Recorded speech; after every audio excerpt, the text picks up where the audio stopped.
The forest was full of shadows as a little girl hurried through it one summer evening in June.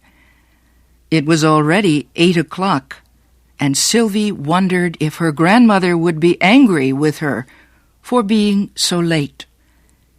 Every evening, Sylvie left her grandmother's house at 5:30 to bring their cow home. The old animal spent her days out in the open country, eating sweet grass. It was Sylvie's job to bring her home to be milked. When the cow heard Sylvie's voice calling her, she would hide among the bushes. This evening, it had taken Sylvie longer than usual to find her cow. The child hurried the cow through the dark forest, following a narrow path that led to her grandmother's home. The cow stopped at a small stream to drink. As Sylvie waited, she put her bare feet in the cold, fresh water of the stream. She had never before been alone in the forest as late as this. The air was soft and sweet. Sylvie felt as if she were a part of the gray shadows and silver leaves that moved in the evening breeze. She began thinking how it was only a year ago that she came to her grandmother's farm. Before that, she had lived with her mother and father in a dirty, crowded factory town. One day, Sylvie's grandmother had visited them and had chosen Sylvie from all her brothers and sisters to be the one to help her on her farm in Vermont. The cow finished drinking, and as the 9-year-old child hurried through the forest to the home she loved, she thought again about the noisy town where her parents still lived. Suddenly, the air was cut by a sharp whistle not far away. Sylvie knew it wasn't a friendly bird's whistle. It was the determined whistle of a person. She forgot the cow and hid in some bushes. But she was too late. "Hello, little girl," a young man called out cheerfully. "How far is it to the main road?" Sylvie was trembling as she whispered, 2 miles.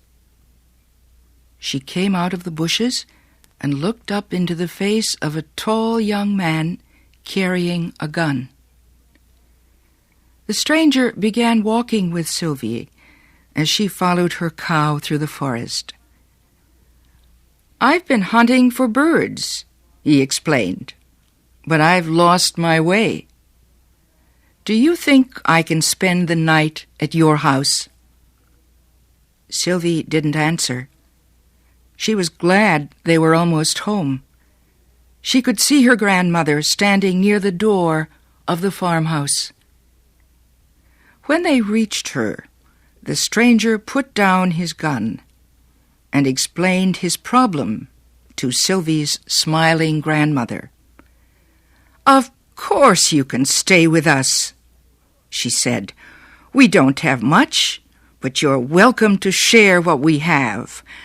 Now, Sylvie, get a plate for the gentleman." After eating, they all sat outside. The young man explained he was a scientist who collected birds. "Do you put them in a cage?" Sylvie asked. "No," he answered slowly. "I shoot them and stuff them with special chemicals to preserve them. I have over 100 different kinds of birds from all over the United States in my study at home." "Sylvie knows a lot about birds, too," her grandmother said proudly. "She knows the forest so well, the wild animals come and eat bread right out of her hands." "So, Sylvie knows all about birds. "Maybe she can help me then," the young man said. "I saw a white heron not far from here 2 days ago. I've been looking for it ever since. It's a very rare bird, the little white heron. Have you seen it too?" he asked Sylvie. But Sylvie was silent. "You would know it if you saw it," he added. "It's a tall, strange bird with soft white feathers and long, thin legs. It probably has its nest at the top of a tall tree." Sylvie's heart began to beat fast. She knew that strange white bird. She had seen it on the other side of the forest. The young man was staring at Sylvie. "I would give $10 to the person who showed me where the white heron is." That night, Sylvie's dreams were full of all the wonderful things she and her grandmother could buy for $10.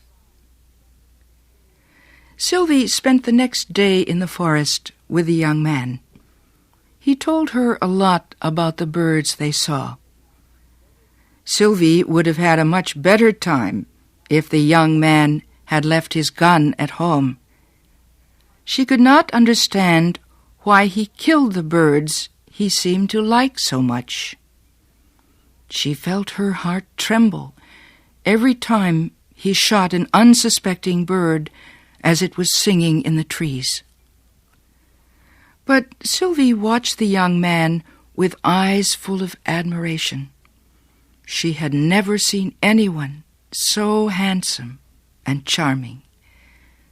A strange excitement filled her heart, a new feeling the little girl did not recognize: love.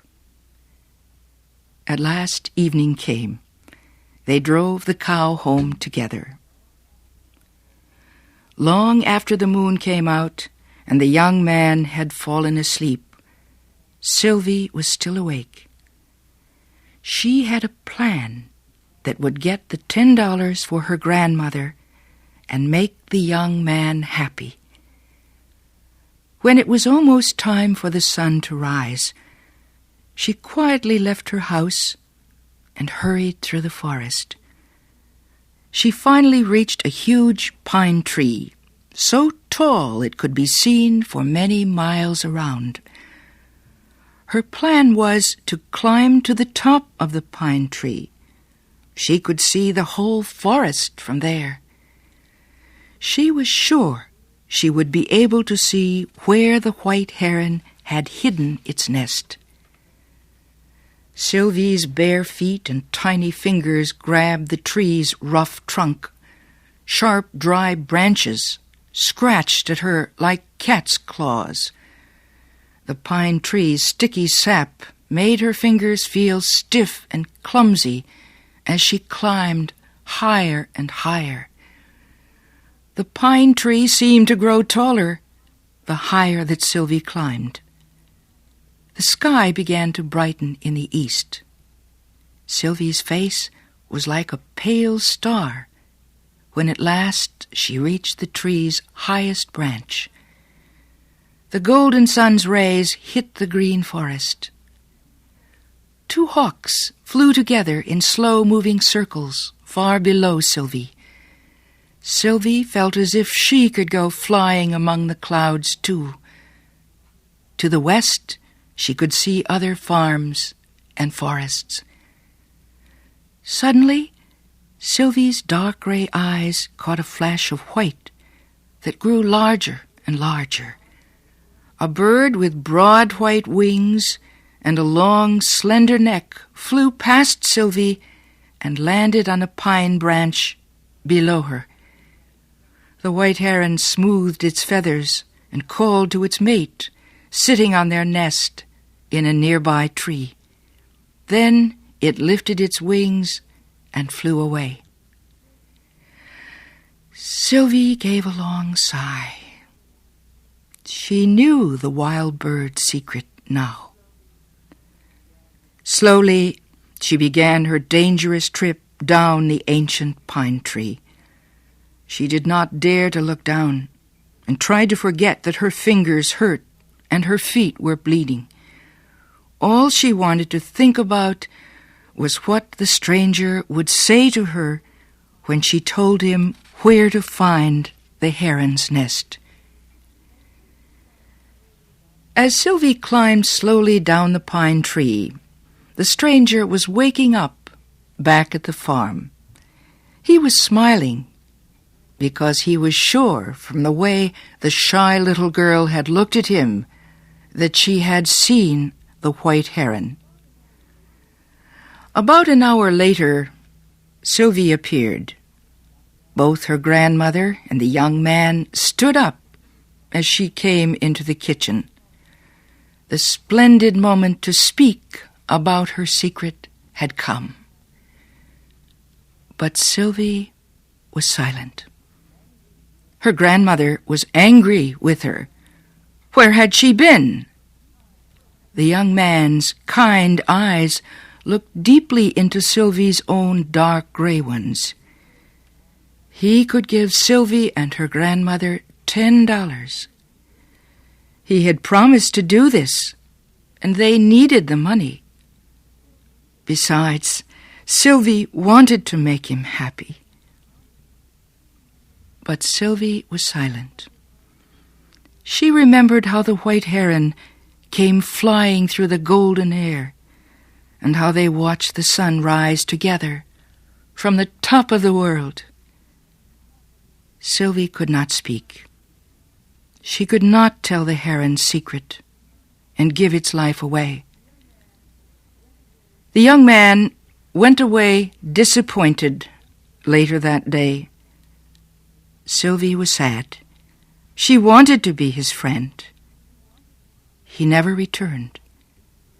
But many nights Sylvie heard the sound of his whistle as she came home with her grandmother's cow. Were the birds better friends than their hunter might have been? Who can know?